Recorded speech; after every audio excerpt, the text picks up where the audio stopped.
En fait, il se retrouve face caméra, il dit « Ah bah non, j'ai l'air d'un con si je dis ça ». Évidemment que je ne l'invite pas comme une grosse catin pour pouvoir lui vendre ma cam. Ce serait un peu con de réfléchir, toi dans ton coin, à voir qui ont fini le jeu, entre guillemets, qui ont réussi à faire ce que tu veux faire. En vrai, si je suis honnête, c'est que pour faire de la visibilité. Faire des vues, c'est la finalité. Bon, déjà, il n'y a pas de secret, plus tu le fais, plus tu vas être à l'aise. Un élève de CP sait faire des TikTok. Souvent, quand on fait pas les choses, c'est qu'on s'invente, on se trouve des excuses. Si tu fais pas assez de vues, c'est que ton accroche, elle est mauvaise. Et c'est bon, ça enregistre. On était en train de parler avec Maxence des bienfaits de Riverside, qui en plus, je crois, sera le partenaire de cette vidéo. Alors si c'est pas le cas, je passe pour un con, mais écoute, si c'est le cas, on les embrasse. Merci à eux. Comment tu vas, Maxence? Est-ce que tu peux te présenter à l'audience et on va tout de suite commencer directement après dans le vif du sujet. Trop bien, droit au but. Bah écoute, déjà ça va très bien, en pleine forme aussi. Merci pour l'invite Hugo, très content d'être sur le podcast. Pour me présenter, donc je m'appelle Maxence Tison, j'ai 30 ans, je suis créateur à la fois entrepreneur et créateur de contenu. La double casquette, je crois dont tu avais parlé d'ailleurs dans quelques posts. Créateur de contenu sur mes réseaux, j'ai un peu plus de 600 000 abonnés en tout, très actif sur Instagram et LinkedIn. Et je crée du contenu pour apprendre aux gens à créer du contenu et spécifiquement aux entrepreneurs qui veulent s'en servir pour faire du business tout simplement. Et moi, mon activité professionnelle, elle est double. Il y a la partie studio d'enregistrement de podcast que j'ai ouvert ici à Lille, dans lequel je suis là actuellement. Et aussi donc un programme d'accompagnement, programme de coaching, donc pour des personnes qui veulent aller plus loin et qui veulent se faire aider sur justement sur ces sujets de création de contenu. Moi, j'ai surtout une spécialité vidéo. Je me suis vraiment mis dans le bain de la création de contenu avec l'avènement de TikTok, donc il y a 4-5 ans maintenant. C'est cette vague-là que j'ai prise et sur laquelle j'essaye de tenir et de rester. Ok, en fait, cette fameuse vague qui a surtout explosé pendant le Covid, c'est vraiment à ce moment-là qu'en France, on a commencé à parler de cette économie des créateurs, de cette créateur économie. Tu vois, moi, je suis dégoûté. Moi, pendant le confinement, j'étais tellement occupé à vendre des masques pour sauver nos boîtes que en fait, j'ai pas pris tout de suite ce virage de la création de contenu. Donc, du coup, c'est vrai que c'est un petit retard qu'il a fallu rattraper. Et c'est vrai que là, en plus, moi, je t'ai invité parce que déjà, ça fait longtemps qu'on se suit, qu'on se parle, qu'on échange. Donc, en plus, égoïstement, moi, je voulais prendre un peu un bon shoot de valeur gratuit pour te piquer toutes tes skills en vidéo parce que c'est vraiment mon sujet de cette année. Et je me suis dit que si au passage, ça pouvait également satisfaire l'audience et tous les auditrices et les auditeurs qui vont nous écouter, eh ben écoute, on aura gagné notre heure passée ensemble. Donc, si t'es chaud, Maxence, on peut commencer, hein. Ouais, bah écoute, avec grand plaisir. Et puis t'as bien raison, hein, c'est le grand hack du podcast, c'est de pouvoir discuter pendant 1 heure avec des gens qui ont pas toujours le temps. Donc ceux qui nous écoutent, lancer un podcast, c'est un bon moyen de rencontrer du monde. Tu sais que c'est super marrant que tu me dises ça parce que tu vois, il y a à peine une demi-heure dans ma petite note, tu sais qu'on a tous, je pense, alors soit moi, tu vois, c'est dans note d'Apple. Ouais. Il y en a qui le mettent directement dans Notion ou dans, je sais pas, enfin, oui, ils le mettent dans Word, ils le mettent où ils veulent. Et là, tu vois, l'un des sujets justement que je me suis noté, c'est de dire en fait, encore une fois, l'un des bienfaits du podcast, que tu vois, là, je viens de signer un deal à 10 000 balles avec une boîte. Alors, je vais la taire pour le moment parce que c'est pas encore signé, mais tu vois, dont j'ai invité le CEO il y a 1 an. Et il y a 1 an, évidemment, que je ne l'invite pas comme une grosse catin pour pouvoir lui vendre ma cam. Mais, tu vois, du coup, on est devenu proches parce que évidemment, quand tu passes 1h30, même 3/4 d'heure, 1 heure, 1h30, 2 heures avec une personne, bah tu crées des liens et ces liens-là, un jour, peut-être, pourront se transformer en business. Et en fait, ça, c'est quand même l'un des plus gros apprentissages que j'ai après 1 an et demi de podcast, hein. Ouais, de ouf. C'est vraiment un truc de réseau et même des personnes qui vont t'écouter parler pendant 1 heure, ça a tellement plus de valeur qu'une vue sur Insta ou LinkedIn, tu vois. C'est assez puissant comme lien. Donc, le podcast est souvent sous-coté. Bah écoute, la transition est parfaite parce que c'est vrai que aujourd'hui, moi, tu vois, mon grand game, ça va être notamment YouTube et aussi directement ou indirectement la vidéo courte. Donc là, je dis directement donc par rapport aux shorts, mais du coup aussi indirectement parce que les vidéos courtes, on peut évidemment aussi les mettre sur Instagram, sur TikTok, mais également et aussi surtout sur LinkedIn, hein, parce qu'on a vu que LinkedIn poussait énormément le format. Donc moi, encore une fois, je me suis mis un peu tard là-dessus. Toi, ça fait un petit moment, tu l'as dit, plus de 600 000 abonnés cumulés. je sais pas, quand tu accompagnes un nouveau client, on va dire qu'il démarre de rien, qu'il démarre Ouais. de que dalle, ça va être quoi on va dire la première chose à faire?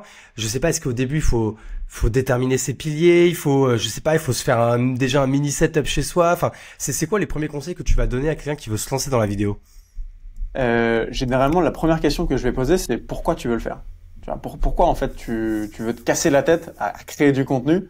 Dans le programme d'accompagnement, tu vois on passe généralement la première session d'1 heure à parler quasiment que de ça. Parce que parfois il y a des gens qui veulent créer du contenu, mais ils n'ont pas exactement en tête le end goal, tu vois. Où est-ce que ça veut t'amener ce contenu-là?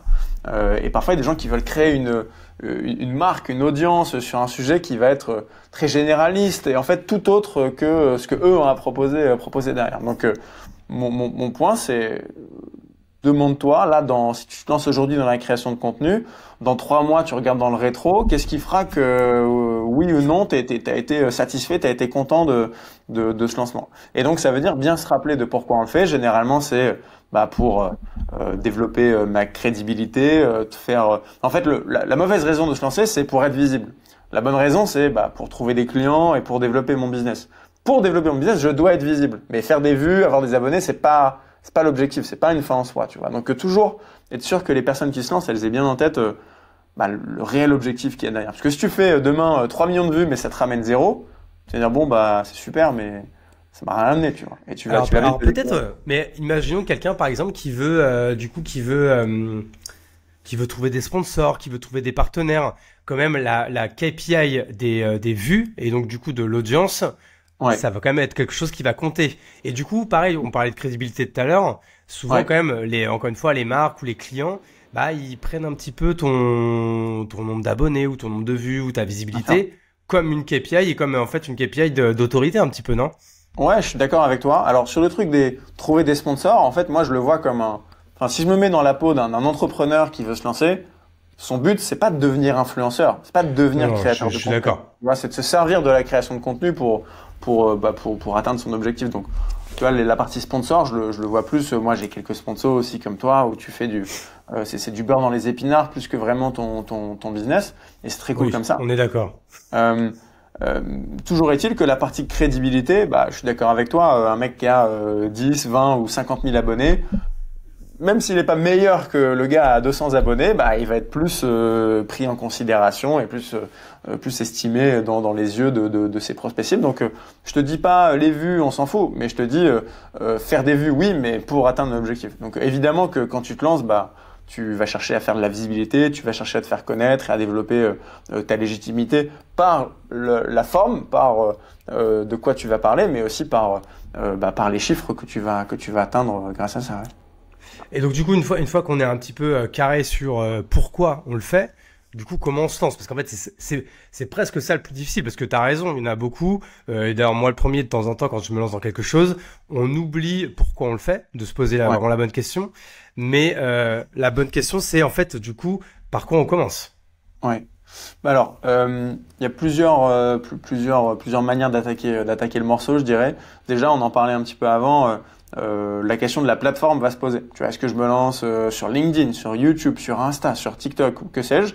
Euh, Aujourd'hui, je trouve et je pense que tu seras de mon avis, on est dans un monde où bah, euh, un contenu peut aller sur au moins 5 plateformes différentes. Tu vois. Et t'as Ouais, pas c'est pour ça trop que besoin il y a même de Facebook, en fait, hein, aussi qui marche. Moi, j'avoue que j'utilise plus du moi, tout. je vois au moins Instagram, Facebook, TikTok, YouTube et LinkedIn.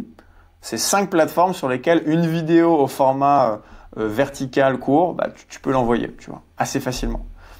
Donc déjà, t'as pas trop besoin de te prendre la tête sur les formats. Là où si tu te projettes il y a 8 ans, tu vois, t'étais sur un monde où il fallait une vidéo carrée pour Facebook, une vidéo 16 neuvième pour YouTube, sur Insta c'était différent, etc. Donc déjà, pour moi, le format majeur sur lequel tu dois te lancer, c'est le format de la vidéo courte. C'est le format qui a été conçu, qui a été amené par TikTok, et aujourd'hui c'est copié partout, par les Reels, sur YouTube, etc., qui a été conçu pour te rendre visible, pour montrer ta tête à des personnes qui l'ont jamais vu, si je simplifie. Donc ce format-là, il est hyper puissant, et après tu peux très facilement le dupliquer. Ça, c'est la première chose à avoir en tête. Et je dirais que la seconde, c'est peu importe la niche, le domaine sur lequel je veux devenir une référence, sur lequel je veux devenir crédible, je vais aller poncer l'environnement concurrentiel. Tu vois, je vais regarder ce qui se fait. J'aime bien dire que les réseaux sociaux, c'est un jeu multijoueur, c'est un jeu massivement multijoueur, même peu importe ta niche, ton domaine, il y a déjà des dizaines, des centaines, des milliers d'autres gars qui ont essayé de construire une audience sur le sujet. Donc en fait, ce serait un peu con de réfléchir, toi dans ton coin, à comment je peux réussir ce truc. Alors qu'il y a déjà des autres personnes qui sont sur cette exacte même quête, voire qui ont fini le jeu, entre guillemets, qui ont réussi à faire ce que tu veux faire. Donc va regarder. C'est pas grave à la rigueur. Peut-être s'il y a déjà quelqu'un, on peut quand même y aller. Ah ben bien sûr, mais 100%. Et ce serait même plutôt grave de se dire bah mon truc il y a personne. Tu vois, c'est comme en entrepreneuriat. Si tu veux te lancer sur un business où il y a absolument personne, soit c'est très bon signe et t'es le génie du siècle, soit c'est pas bon signe. Soit c'est une idée de merde. Exactement. Donc là c'est pareil. Et si tu veux, je sais pas, si t'es coach en fitness, bon bah des coachs en fitness, il y en a des milliers pour pas dire des millions. Tu peux aller voir c'est qui les références de ce domaine-là, quels sont les formats qu'ils vont utiliser, quelles sont les accroches qu'ils vont utiliser, quels sont les formats qui marchent le mieux auprès de leur audience, etc. Tu vas regarder 5, 10, 15, 20 et tout ça c'est ta base de données perso qui va se remplir et qui va te permettre de trouver les bons formats. Et donc l'inspiration par rapport à ton environnement concurrentiel, pour moi c'est le premier chantier et il est vraiment capital pour attaquer la suite. Ok, donc du coup, une fois qu'on a fait tout ça, tiens, on va peut-être, tu vois, prendre mon exemple. Tu vois, moi, ça fait longtemps que je me posais la question, parce que moi, du coup, je fais déjà de la vidéo avec les podcasts, donc du coup, j'ai, on va dire, de base, que ce format long, que je mettais évidemment sur YouTube et également sur les podcasts, les plateformes audio. Ensuite, je me suis mis en fait un peu à découper ces formats-là pour en avoir des formats courts. Donc soit des punchlines de mon invité, soit des punchlines de moi. On redécoupait ça, ou alors on reprenait un peu des vidéos de conférences ou autres, et on en faisait des vidéos courtes. Et j'essaie, tu vois, de poster tous les jours. Et à chaque fois, je me pose pas la question. Je poste sur les 4 plateformes tous les jours depuis franchement plusieurs semaines, mois, quoi. Donc là, je vois qu'il y a des vidéos qui pop, il y a des vidéos qui marchent moins bien, mais encore une fois, c'est comme sur LinkedIn. Je préfère réfléchir en stock et je m'en bats les reins quand il y a une vidéo qui marche pas, parce qu'en fait moi ce que je regarde c'est le total et du coup ce que ça rapporte en visibilité totale par mois. Donc ça c'est la première chose. Je vais pas te mentir, ça je le fais parce que je sens que je suis obligé et que je dois donner en fait à manger aux plateformes pour qu'elles comprennent que je suis un créateur et que je suis là tous les jours et que je joue le jeu. Maintenant, moi, j'aimerais faire des vidéos sur des trucs vraiment qui me plaisent, tu vois, sur un sujet qui me plaît. Désolé, le monologue est beaucoup trop long, mais comme en fait, je réfléchis en même temps que je le dis. Et tu vois, par exemple, là, j'ai pas une idée de concept, mais en tout cas, c'est plutôt un concept qui me plairait. Tu vois, c'est un truc, j'ai pas le nom encore, mais tu vois, on appellerait ça, par exemple, histoire de business.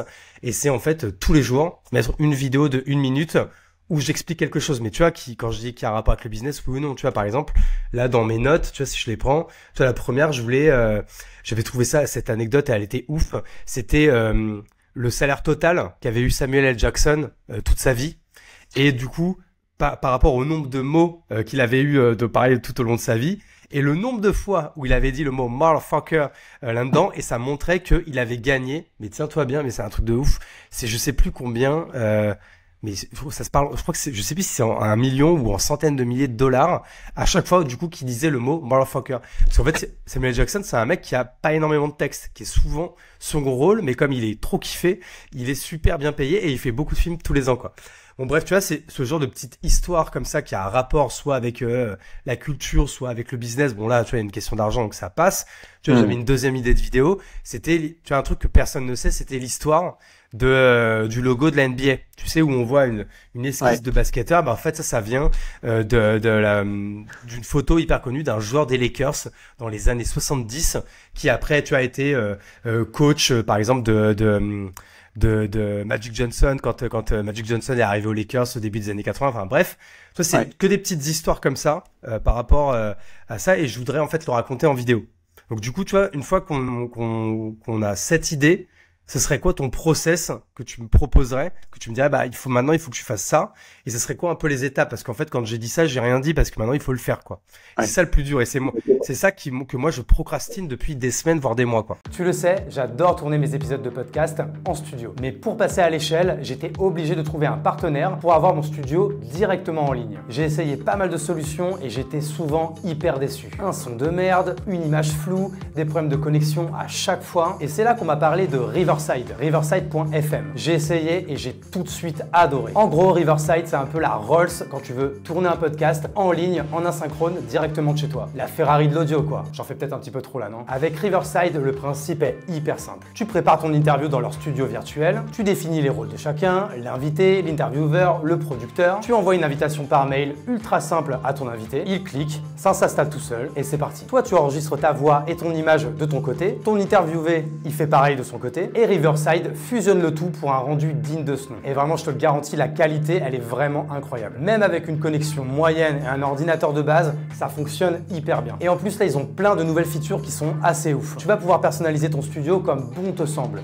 Logo, arrière-plan, police, tu choisis tout ce que tu veux. En gros, tu vas pouvoir créer ta propre identité visuelle en quelques clics. Mais attention, Riverside ne s'arrête pas au live. Leur éditeur vidéo est une véritable tuerie. Montage audio par pistes séparées, ajout de musique, d'images, de textes, bref, tu peux personnaliser comme bon te semble. Et ils ont même des outils IA pour fluidifier les voix et supprimer les silences un peu gênants automatiquement. Alors certes, ça reste une plateforme en ligne. Ce sera toujours plus qualitatif d'aller enregistrer ton podcast en studio. Mais avec la qualité 1080p, l'export en 4K et toutes les features avancées, on est quand même vraiment pas mal en termes de rendu. Bref, si tu cherchais encore la solution pour créer tes podcasts en ligne, je pense que tu viens de la trouver, c'est riverside.fm et tu vas voir, ça va te changer la vie. Et du coup, je suis hyper content que Riverside soit mon nouveau sponsor pour cette nouvelle saison de podcast. Et au passage, je t'ai négocié deux choses. Déjà, tu peux tester gratuitement en cliquant sur le lien qui est en description et avec le code LACHAPELLE, tout attaché, tu obtiens 15% de remise sur le format premium. Donc merci encore à Riverside de sponsoriser cette saison de podcast.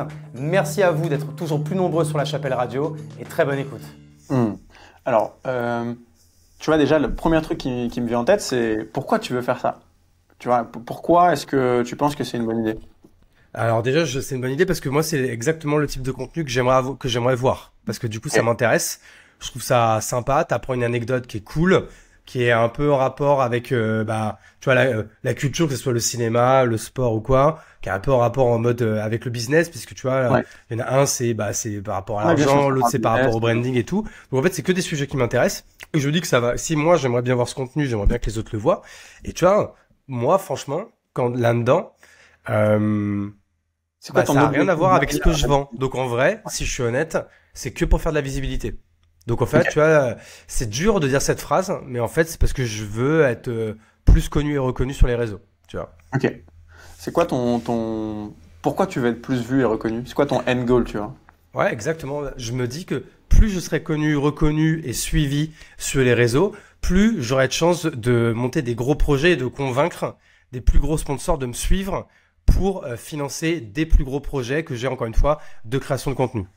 Ok, donc si je comprends bien, tu veux en gros te construire une street cred en gros sur le sujet entrepreneuriat, business, pour pas demain. Pas que? Sur les réseaux. Moi, demain, si tu veux, je te donne mon rêve. Moi, mon rêve, c'est pas d'être l'entrepreneur de l'année. Hein. Moi, je rêverais d'être youtubeur, tu vois, par exemple. Okay. Si je devais être honnête avec moi-même, c'est dur pour moi de dire cette phrase, mais en vrai, si je suis honnête, c'est ça. Ok, très clair. Donc tu vois, la première chose que je fais, c'est un peu questionner le truc. Parce que ce genre de contenu, je suis d'accord avec toi, c'est trop bien, et moi aussi j'adore regarder ce genre de contenu.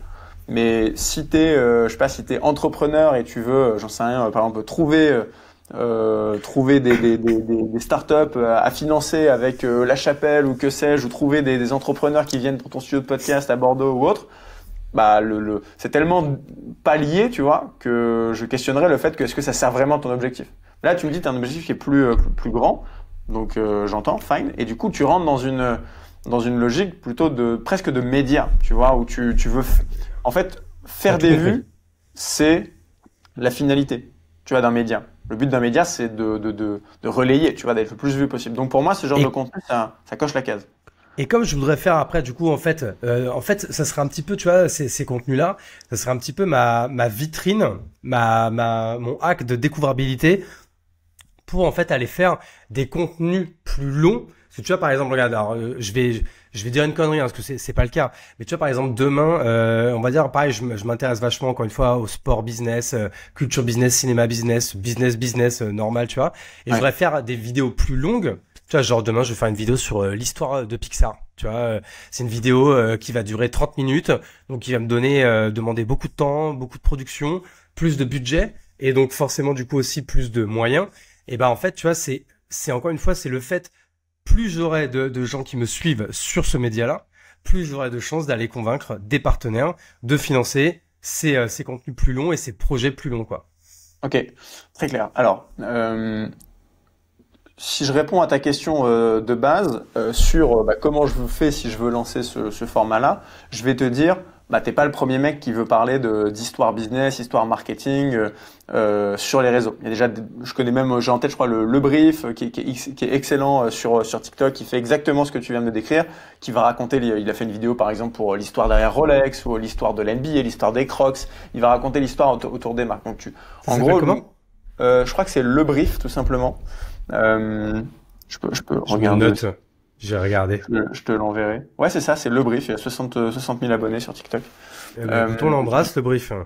Exactement. Mais non, c'est très très cool ce qu'il fait. Et donc, c'est lui, mais il y en a plein d'autres. J'irai regarder, qu'est-ce que font ces gars-là, tu vois, qu'est-ce qu'ils vont, quels sont les sujets qu'ils vont sélectionner, comment ils vont attirer l'accroche, quels sont les formats, est-ce qu'il y a beaucoup de montage, est-ce que c'est plutôt face cam, est-ce que c'est un format face à face où je discute avec quelqu'un qui me raconte l'histoire. Bref, il y a pas mal de choses que j'irai explorer pour voir quelles sont les différentes manières de faire et ce qui marche le mieux et de quoi je peux m'inspirer. Donc ça, c'est la réponse 1, et après tu rentres dans l'étape d'après de essayer, itérer, etc. Et on pourra creuser un peu ça. Mais j'aurais envie de te répondre autre chose aussi, qui est, si demain tu veux devenir vraiment une ref sur, de manière générale, le business, l'entrepreneuriat, et même pas que juste marketing, et avoir une grosse street cred, je pense que YouTube, c'est pas la manière le chemin le plus facile pour ça, tu vois. Je pense qu'aujourd'hui, tu as des formes, LinkedIn, c'est un bon format sur lequel tu es déjà. Mais je dirais que Instagram, je pense que c'est le deuxième réseau que tu devrais investir à fond et sur lequel tu devrais te dire, parce qu'en fait, repartager des extraits de podcast, c'est bien, mais c'est très très dur de vraiment percer et de grossir comme ça, tu vois. Ouais. Donc moi, si j'étais dans tes baskets, je me dirais, ok, comment je peux créer du contenu pour demain passer à 15, 20, 50, 100 000 abonnés sur Insta. Parce que qu'est-ce que fait n'importe qui, et moi je te le dis, je l'ai vécu, avant je créais surtout du contenu sur TikTok, aujourd'hui sur Insta. Quand tu dis à n'importe qui, ah ouais, je fais un peu de contenu sur les réseaux, qu'est-ce qu'on dégaine? Insta. Tu n'auras pas dégainer TikTok ou LinkedIn ou YouTube. Et si on voit que tu as 50 000 abonnés sur Insta, justement tu provoques cet effet de street cred, de ah trop cool, j'ai envie de bosser avec toi, tu as une crédibilité. Pour moi, Insta, c'est le réseau sur lequel tu as le triptyque crédibilité, temps passé et rapidité d'explosion qui est le meilleur. Tu vois. Parce que YouTube, si tu as 100 000 abonnés sur YouTube demain, tu es ultra crédible. Par contre, le chemin pour avoir 100 000 abonnés… C'est tellement dur. Et tu vois, là, après plus d'1 an de travail, j'arrive à peine à 10 000. Mais quand je vois quand même le sang et les larmes que ça m'a coûté, je me dis putain, qu'est-ce que c'est dur, quoi. C'est ça. C'est pour ça que si je reprends, tu vois, ce triptyque. T'as raison. Certes, t'es très crédible, mais par contre, c'est tellement dur. Moi, franchement, YouTube, je m'y suis même pas vraiment attaqué. Je fais que du repost de mes autres plateformes ailleurs, voire reposter mes podcasts comme toi. Mais c'est tellement dur de vraiment créer une audience sur des formats longs qui demandent tellement de travail. Et pour moi, l'explication, elle est relativement simple. C'est que si demain, t'as 1 heure devant toi, combien de vidéos sur Insta t'es capable de mater? Au moins une trentaine, une quarantaine, voire plus de 60. Si t'as 1 heure devant toi, tu vas mater quoi? 1, 2, 3 vidéos sur YouTube? Pas beaucoup plus. Donc en fait, la concurrence pour l'attention, elle est ultra difficile. Non, c'est clair. Pour ça que, tu vois, je challengerais, je te dis pas d'arrêter complètement YouTube, mais si tu veux atteindre… Mais dans tous les cas, le problème reste le même, parce qu'en fait, dans tous les cas, les shorts que j'allais mettre sur YouTube, c'est les mêmes que j'aurais mis sur Instagram aussi.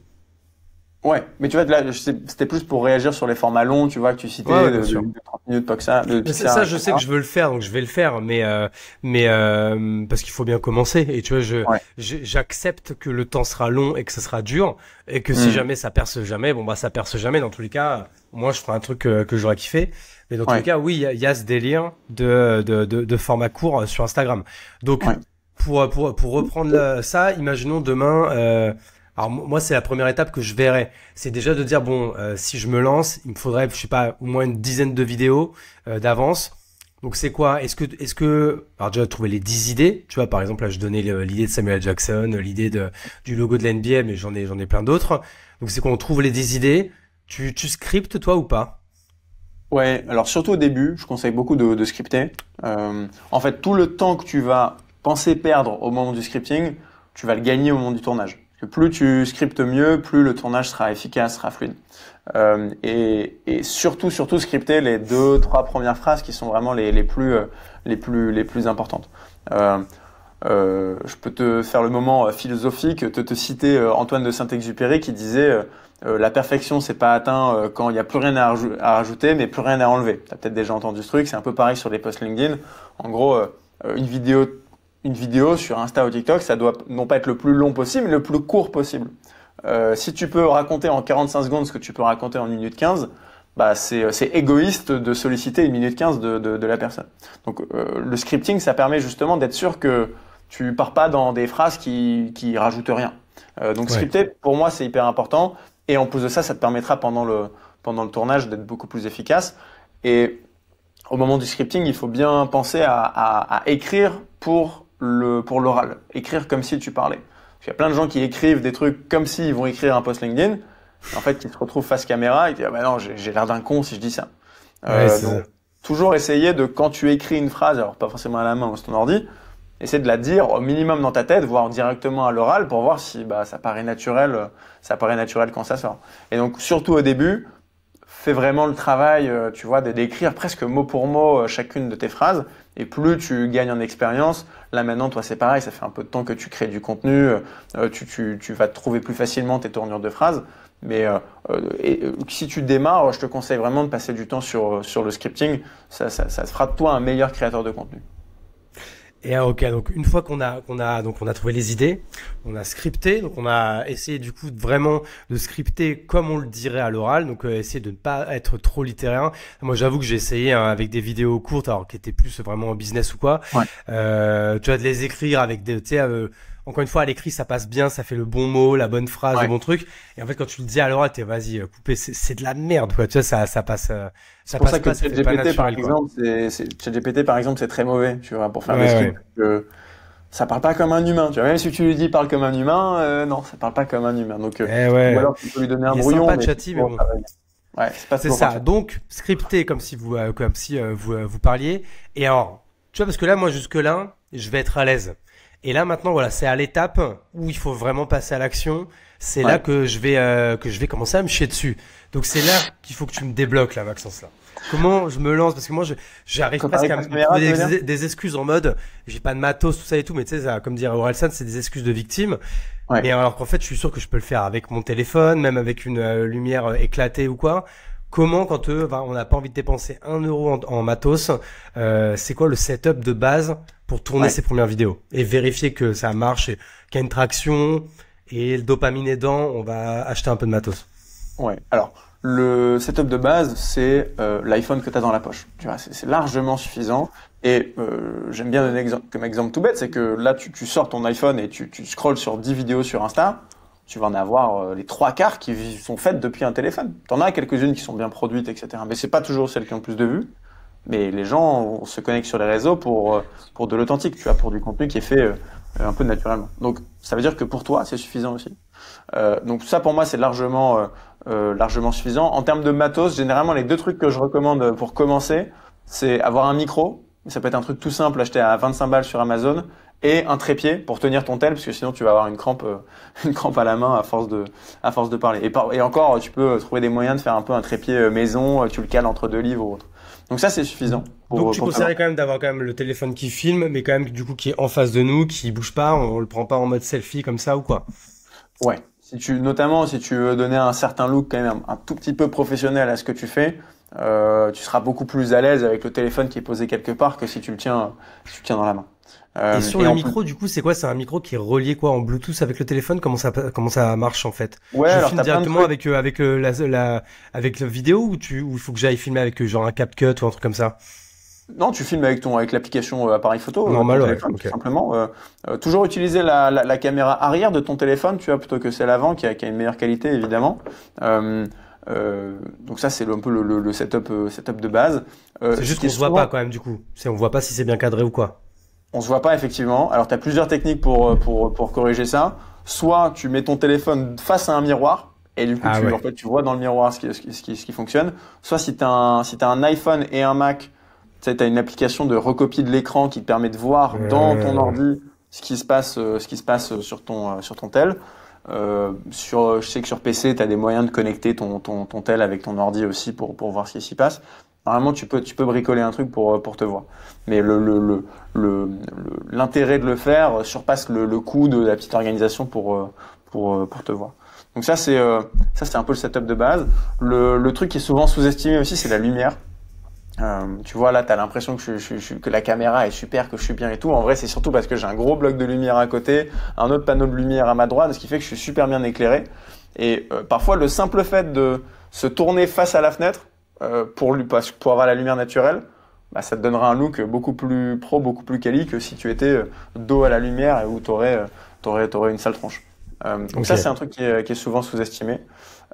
Et donc ça, c'est plus la partie technique. Mais honnêtement, la partie technique, t'as pas besoin d'être un crack pour t'y mettre. Et après, la réelle raison pour laquelle tu te chies dessus, comme tu disais, pour reprendre tes mots, c'est pas l'aspect technique, tu vois, c'est l'aspect parler face cam, je suis pas à l'aise, je sais pas quoi dire, je bégaye, etc. Non? Ça, si, t'as raison. C'est l'un des trucs qui me stresse. Et attends, moi, je vais même te dire, je vais me faire ce qui me stresse aussi, c'est après, j'en fais quoi de ces images? C'est comment après je les cut, comment je mets les bons trucs, tu vois, comment je mets les bons petits effets, les bons machins et tout. Et c'est ça en fait où pareil, j'ai la flemme d'apprendre en fait quoi. Ouais. Alors déjà sur la partie au moment du tournage, bon déjà il y a pas de secret, plus tu le fais, plus tu vas être à l'aise. Mais quelques petits conseils de base.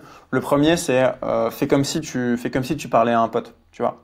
Même si t'as envie que ta vidéo elle soit vue des millions de fois, en réalité elle va être vue 1 million de fois par une personne et non pas par 1 million de personnes d'un coup. Donc en fait, chaque personne qui va tomber sur ton contenu, bah, il est aux toilettes comme toi en train de scroller et va se dire bon bah tiens, je vois une personne qui est en train de me parler. Si le gars, t'as l'impression qu'il fait une conférence, bah, c'est pas le lieu et l'endroit pour faire ça. Donc essaye de t'imaginer comme s'il y avait ton pote là derrière la caméra qui est avec qui tu es en train de boire une bière et qui tu racontes ce que tu viens de me raconter sur Samuel Jackson par exemple.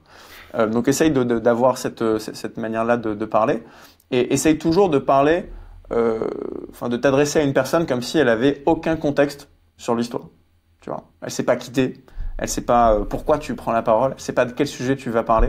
Et donc, il faut toujours que tu trouves une manière d'accrocher son attention. Moi, l'exercice un peu visuel que j'aime bien donner, c'est si là tu devais descendre dans la rue et essayer de choper l'attention d'un mec random pour lui parler de ce que tu as à dire. Comment tu ferais, tu vois, quels seraient les premiers mots que tu emploierais? Donc les mecs excellents pour ça, c'est les démarcheurs dans la rue, tu vois, essayer de choper l'attention. Donc ça, c'est un exercice aussi un peu psychologique que tu peux te faire. Ok, donc ça, donc si on fait le petit résumé, on a un setup de base. Juste moi j'ai une question pour la lumière dont tu parlais. Ouais. Du coup, pareil, si on n'a pas de matos de lumière, comment on fait à la maison ou quoi? Après, tu me diras, t'as vu là, c'est la lumière. Bon, après, c'est un spot un peu particulier, parce que tu vois, la lumière, elle est quand même pas mal. Mais sinon, on va dire, on a vraiment que dalle. C'est quoi? On se fout la lumière, tu sais, la lumière, bah, du coup, comme dans Pixar, là, on se la fout dans la tronche. On fait comment, en fait? Alors, j'ai commencé exactement comme ça. Moi, ma première lumière, c'était ma lampe de bureau que, en gros, j'orientais vers moi, tu vois, pour être bien éclairé. J'avais aussi une grosse, tu sais, une vieille lampe halogène dans mon salon, là, que j'avais utilisée pour t'éclairer. Alors, ce qui est toujours mieux, c'est d'utiliser de la lumière qui va venir face à toi, vers toi, plutôt que justement la lumière du plafond, parce que ça va te créer des ombres sur le visage. Bah, comme là, t'as un peu de l'ombre sur ta casquette, sur ton nez, on voit pas très bien. Alors que si tu regardes la lumière au plafond, bah, tu seras forcément mieux éclairé, tu vois. Donc ça, c'est un petit truc de base. La lumière naturelle, c'est une excellente lumière. la lumière qui est dehors, parce que par définition, c'est la plus diffuse. Le seul problème avec ça, c'est qu'elle est très instable. Déjà, tu peux pas tourner le soir par définition. Et puis, si t'as un nuage qui passe, t'auras pas la même tête que sur le plan d'avant. Donc, le truc de base, c'est mets-toi dans une pièce à l'intérieur.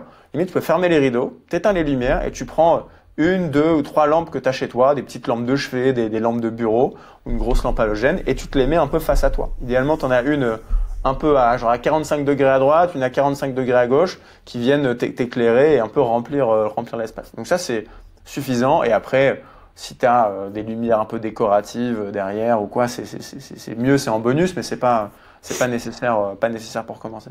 Après, je voudrais parler d'un truc qui est hyper important aussi pour toi et pour tous les gens qui peuvent nous écouter, c'est le format de la vidéo. Le truc que j'essaye aujourd'hui, je répète à tous mes clients, c'est essayer de sortir le plus possible du format où justement tu es assis face caméra et tu racontes un truc pendant 1 minute et on se fait chier.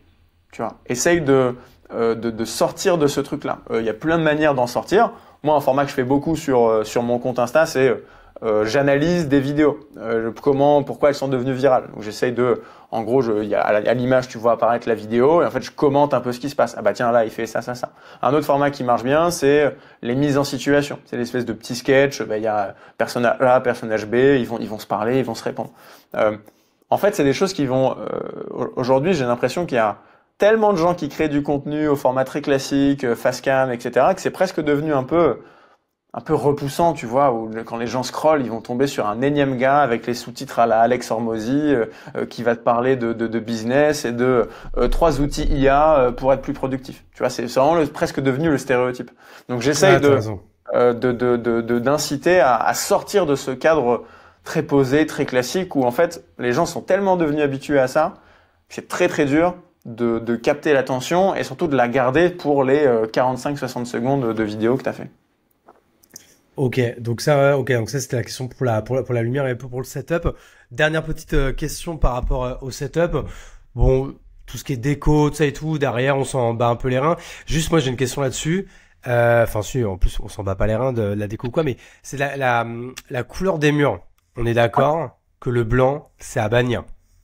Le blanc c'est pas ouf effectivement parce que ça va te donner un peu un teint un peu terne, un peu livide, tu vois. Si on te met face à ça, en plus c'est juste un peu triste, il se passe rien. Alors nous, tu vois ici dans le studio, on a mis dès qu'on est arrivé du papier peint, c'est bleu marine presque noir, et en fait avec des lumières, bon, on arrive à l'éclairer et donner la vibe que tu veux donner. Et ouais, essayer d'avoir un peu de couleur, un peu de vie, tu vois. Ou si c'est un mur blanc, peut-être mets-toi face à une bibliothèque où il y a un endroit où il y a des plantes. Après, l'autre conseil aussi qui est important, c'est essayer d'un point de vue setup, c'est de te détacher du fond. Tu vois, te colle pas au mur où tu as le mur qui est littéralement derrière toi pour parler. Essaye plutôt que de te mettre au milieu de la pièce, mets-toi dans un coin de la pièce et avec toute la pièce derrière toi. Tu vois, ça crée, tu crées une ambiance, tu crées un peu des choses qui se passent, VS, avoir juste le mur qui soit blanc, vert ou rouge derrière toi. Ok, donc par exemple, si on a une pièce, on va dire carrée, tu vois, ça, on va prendre l'iPhone. Donc là, il y a que ceux qui sont sur YouTube qui nous comprennent. En gros, par exemple, c'est de mettre la caméra ici, là, par exemple, dans un angle, et donc de se mettre juste là. Et comme ça, en fait, on a tout ça qui est en fond, quoi. Exactement, t'as tout compris. Ok. Alright, et ben écoute, donc ça, c'est bon, c'est sur un peu la partie setup. Donc, on va venir en fait à ma deuxième angoisse, c'est ce qui se passe après une fois que on a scripté, on a tourné, alors on s'est gouré, machin et tout, donc ça fait pas mal de rush. Pareil, encore une fois, on va essayer de faire le truc qui est gratuit, sans demander à des monteurs qui vont te prendre, je sais pas, 50, 100 euros ou plus par vidéo. Comment on fait soi-même un petit montage sympa qui va être un peu dynamique, qui va être un petit peu cool? Qu'est-ce que tu conseillerais là-dessus? Ouais. Alors, je considère que le montage, c'est 3 grandes étapes. La première, c'est la découpe. D'abord, tu vas élaguer. Donc, enlever tout ce qui a été mauvais, tu disais les mauvaises prises, etc., pour qu'il te reste uniquement la bonne vidéo. Et cette étape-là, il faut pas aller trop vite dessus parce que il y a enlever les mauvais passages, les blancs, mais même quand tu parles, il y a plein de petits blancs, de petits bouts que tu peux enlever. Et c'est parfois au montage aussi où, tu te souviens, on disait au tout début, il faut essayer d'enlever le plus possible. Peut-être que tu vas te rendre compte que en fait ce bout de phrase que tu as rajouté à la fin ou ce mot-là, il sert pas à grand-chose, tu peux l'enlever. Essaie d'être le plus dynamique, le plus efficace possible. Donc d'abord c'est le découpage. Après c'est le sous-titrage. Aujourd'hui juste découpage, je le fais avec quoi? Tu peux le faire avec CapCut. CapCut, Ok, n'importe quel logiciel. et c'est simple. C'est hyper simple. Moi, Ok. je conseille CapCut à toutes les personnes avec qui je bosse. Franchement, c'est l'outil le plus qui a le meilleur rapport, je trouve, complication, qualité-prix. Tu vois, c'est hyper accessible. Un élève de CP sait faire des TikTok avec CapCut, tu vois. Donc, il y a vraiment pas de complications. Donc, tu découpes, c'est simple. Hein. T'as tes petits rushs comme ça et tu as un bouton pour les découper, pour enlever les trucs en trop. Donc, d'abord, tu découpes. Après, tu rajoutes les sous-titres. Aujourd'hui, c'est un crime, tu vois, de pas mettre de sous-titres dans ton contenu. Sur CapCut, ça se fait en 2 clics. T'as juste après à les corriger parce que parfois, notamment les noms propres, il va pas très bien les comprendre, etc. Mais sous-titre tes vidéos. Et troisième étape, c'est toujours dans CapCut, illustrer. Tu vois, sur certains contenus, tu vas chercher à venir rajouter un peu de vie, un peu de couleur. Ça peut être, moi, je suis pas trop pour rajouter des effets, des transitions dans tous les sens. Ça crée plutôt l'effet justement du mec qui vient de découvrir CapCut et qui veut appuyer sur tous les boutons avec je te retourne, j'ai un effet de zoom, etc. Et en fait, c'est ultra repoussant.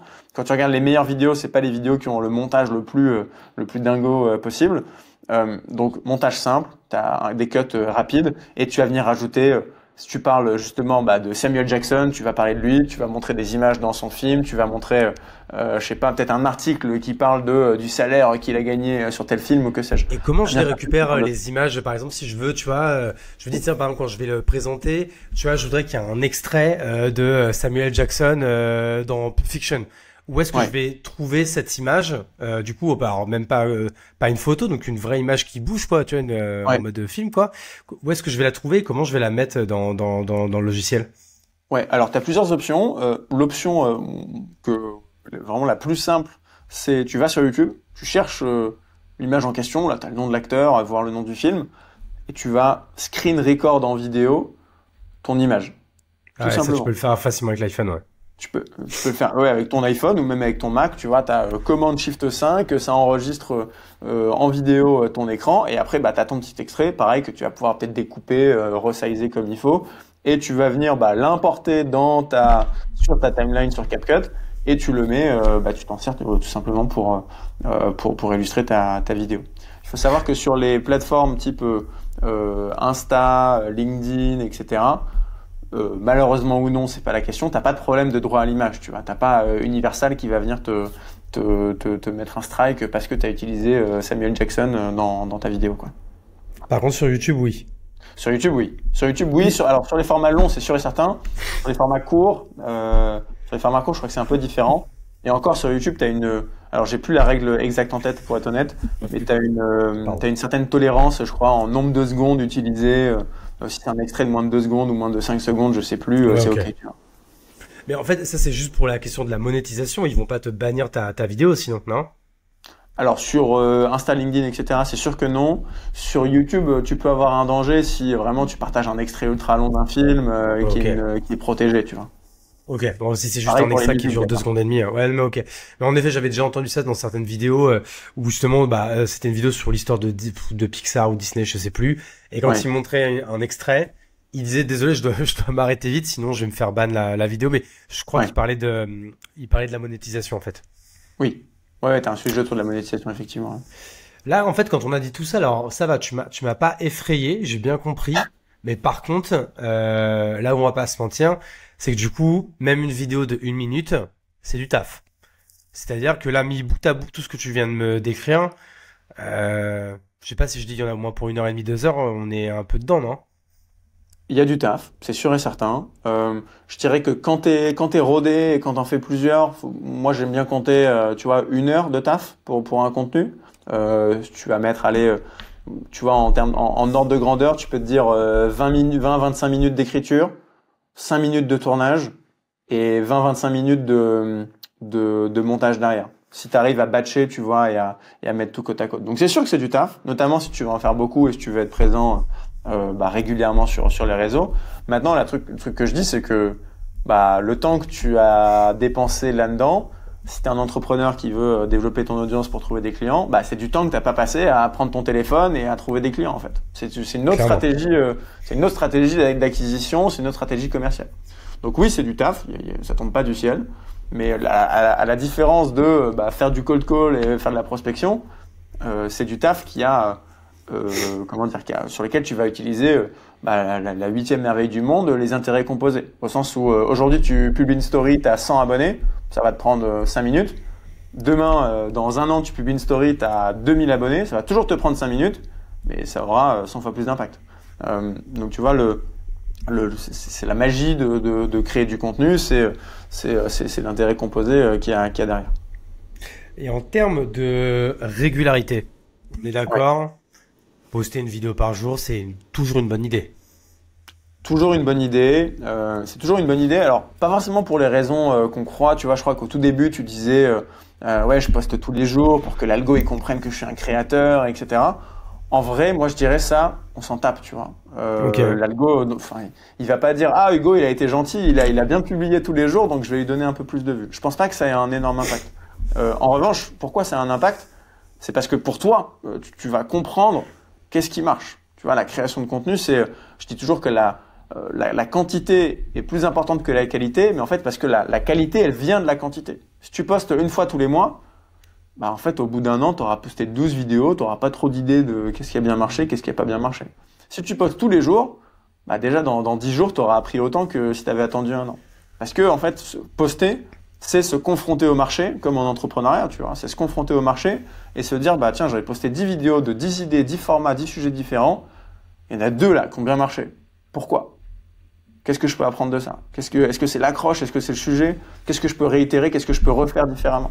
Et en fait, le but, c'est de tous les jours essayer d'itérer et de faire une vidéo qui est 1% meilleure que la précédente.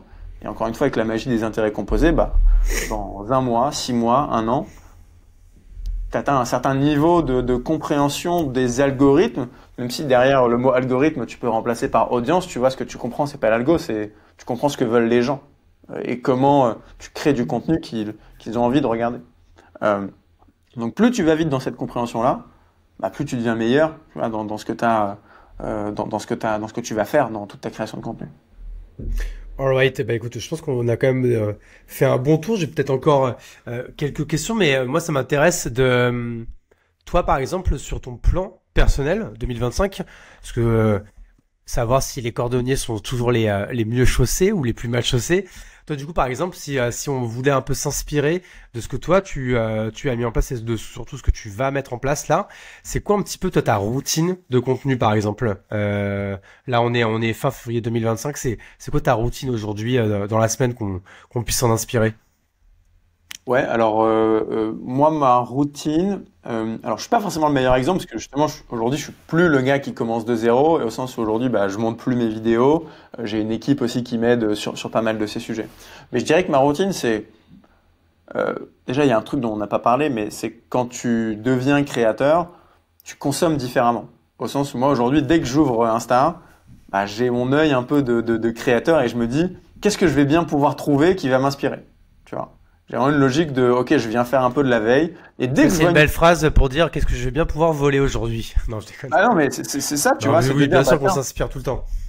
Exactement, tu vois, t'es la somme de tes inspirations. Mais c'est-à-dire qu'est-ce que je vais bien pouvoir, sur quoi je vais tomber, où je vais dire ah tiens ça c'est cool, je peux m'en servir. J'ai bien aimé ce format, j'ai bien aimé ce sujet, j'ai bien aimé l'accroche. Et dès que je vois un truc comme ça, bah, je copie-colle le lien et je le mets dans ma base de données Notion. Dans la colonne idées, tu vois, où je remplis au fur et à mesure. Et aujourd'hui, ma colonne, je sais pas combien d'idées il y en a, mais il y en a beaucoup, tu vois. Donc, je vais me faire des sessions un peu où je remplis ma banque d'idées. Et après, je vais me faire des sessions plus d'écriture, où je vais me dire, OK, parmi tout ce que j'ai listé, je vais aller regarder un petit peu, trier, me dire, ah ouais, celle-là, j'avais vraiment bien aimé. OK, je la prends et je vais la bosser. Je prépare le script, je prépare évidemment l'accroche. L'accroche, j'enfonce une porte ouverte, mais c'est 90% du succès de ton contenu. Ce que ça veut dire, c'est que 90% de ton travail sur ton script, il doit être sur l'accroche. Quand je bosse avec mes clients, généralement, je leur dis, bah, le contenu derrière, je vous fais confiance, entre guillemets, vous connaissez votre sujet. Ce qui m'intéresse, c'est comment on va capter l'attention. Parce que si tu fais pas assez de vues, c'est que ton accroche, elle est mauvaise. C'est vraiment ce sur quoi tu dois bosser. Donc, je vais bosser ça. Toujours, je fonctionne par batch, tu vois, je vais essayer d'en préparer au moins, je pars batch de 5 environ, tu vois, entre 3 et 6, 7 vidéos que j'ai écrites, puis que je vais aller tourner, puis qui vont être montées et que je vais publier. Donc je dirais que je tourne en moyenne, je fais une session de tournage par semaine à peu près. Tu batches, tu fais des journées thématiques, genre une journée tu fais que écrire, une journée tu fais que tourner, une journée tu fais que ci, une journée tu fais que ça, ou c'est pas une vérité ça? Alors le tournage, je vais vraiment le batcher parce que c'est le moment où justement tu t'installes un peu le truc et tu te prépares entre guillemets. Mais tu vois, pour tourner aujourd'hui, pour tourner mes vidéos de la semaine, ouais, j'en ai pour une grosse heure, tu vois, une heure et demie pour tourner 6-7 contenus. Ça peut aller assez vite. Et après l'écriture, c'est un petit peu plus au fil de l'eau. Alors avant, je batchais vraiment et je prenais une session, je prenais 2 heures et je les faisais. Aujourd'hui, c'est un peu plus au fil de l'eau, quoi. Ok, donc ça c'est un petit peu ta journée type et après bien entendu tu occupes le reste aussi avec tes meetings, peut-être Ouais. justement tes podcasts, le studio que t'as créé. D'ailleurs ça tu peux nous en parler un peu, c'est d'où il vient ce projet? Est-ce que de base tu le fais peut-être que pour toi et puis tu t'es dit bon bah je vais aussi le louer, comment ça se passe?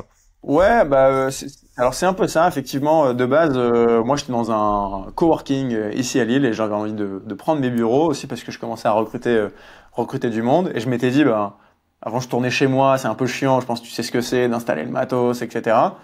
Je me suis dit ça pourrait être trop cool d'avoir un espace dans lequel je peux bosser et aussi je peux tourner. Donc de là est venue un peu l'idée de studio et en plus de ça c'était le moment où bah, les studios de podcast sur Paris notamment commençaient à pousser un peu comme des champignons et je me suis dit bon bah vas-y let's go, non seulement je vais le faire pour moi et en plus je vais faire un espace qui sera accessible à tous dans lequel les gens pourront venir, pourront tourner des trucs et ça me permettait aussi de faire venir du monde et potentiellement de débloquer des nouveaux deals, des nouvelles opportunités, tu vois, de personnes qui viennent juste pour tourner et en fait qui ont aussi un besoin en plus derrière, parfois de la post-prod, parfois d'un accompagnement. Et donc aujourd'hui, le studio, comme un peu le podcast, ce qu'on disait au début, c'est un bon hack pour rencontrer du monde. Moi, je suis sur Lille, on a été les premiers, on est les mieux référencés sur Lille sur le créneau. Donc bah, dès qu'il y a quelqu'un qui a besoin d'un studio, ça peut être des grosses boîtes, des infopreneurs, des podcasteurs, des indépendants, bah tout le monde se croise un peu ici et moi, ça me fait rencontrer pas mal de monde, ce qui est assez cool. Alright, Maxence. Est-ce que il y a peut-être des questions qu'il aurait fallu que je pose et que j'ai pas posées et qui, selon toi, pourraient être intéressantes pour nos auditrices et auditeurs? Euh, ouais, tu me poses une colle, je m'y attendais pas à celle-là. Non mais ça veut peut-être dire que j'ai posé toutes les bonnes questions et qu'on a un petit peu tout le process, on va dire, de base pour démarrer. Mais en tout cas, tu vois, moi, il y a un truc que je voudrais dire euh, aux gens par rapport à tout ce qui est coach, accompagnement, mentoring ou quoi. Et moi, je suis le premier hein, de base à pas trop y croire ou quoi. D'ailleurs, même au début, Ouais. on m'a proposé de le faire, j'étais pas trop chaud et tout. Et tu vois, en fait, on le voit parce que là, en fait, ce que tu viens de me faire, c'est un c'est une sorte de coaching en fait déjà pour m'expliquer. Alors je sais plus comment c'est quoi, j'ai jamais la bonne sémantique parce que tu m'as donné une expertise. Donc ça c'est quoi, c'est du coaching ou c'est du mentoring? Non, je sais jamais. Tu sais il y a Bon, la bah, différence entre coaching, mentoring et il y a un troisième mot bon bref.